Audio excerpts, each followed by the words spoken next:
चला, states of matter म्हणजे काय? पदार्थाच्या अवस्था. किती असतात पदार्थाच्या अवस्था? ओके, कोणकोणत्या दाखव मला.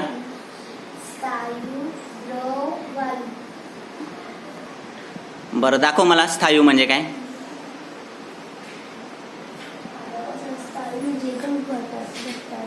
अच्छा, त्याच्यातले अणू घट्ट असतात. बरं. आणि वायू म्हणजे काय? दाखव. आपलं द्रव अवस्था दाखव कशी असते. द्रव पदार्थ कसा असतं दाखव मला. द्रव अवस्था. अच्छा, ही द्रव अवस्था आहे. काय फरक आहे? जरा मोकळे असतात अणू. ओके. आणि वायू अवस्था दाखव. कोणता ऑप्शन निवडशील? गॅस. गॅस म्हणजे काय? वायू. ओके. बरं, मला पदार्थांचं अवस्थांतर दाखव कसं होतं. आता पदार्थ एका अवस्थेतून दुसऱ्या अवस्थेत जातो ना, त्याला काय म्हणतात?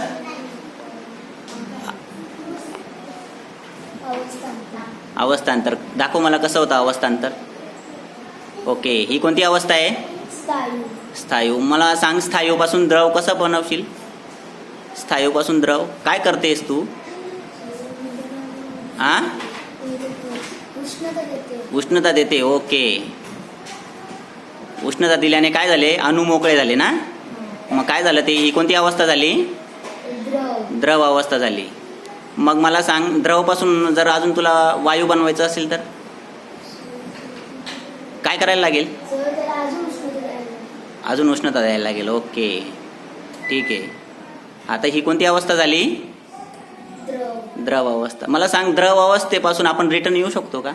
द्रवपासून तुला वायूपासून तुला द्रव पदार्थ बनवता येईल? दाखव कसं. काय करायला लागेल? कसं करशील घट्ट ते अणू? हां, काय करशील? कमी करेल. कर बरं मग, उष्णता कमी कर. ओके. ही कोणती अवस्था आहे? द्रव बनतोय का? ओके ओके, हां, ठीक आहे.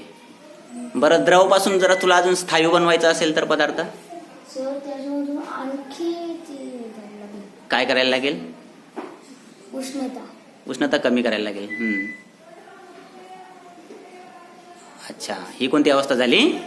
स्थायू. Very good. ओके.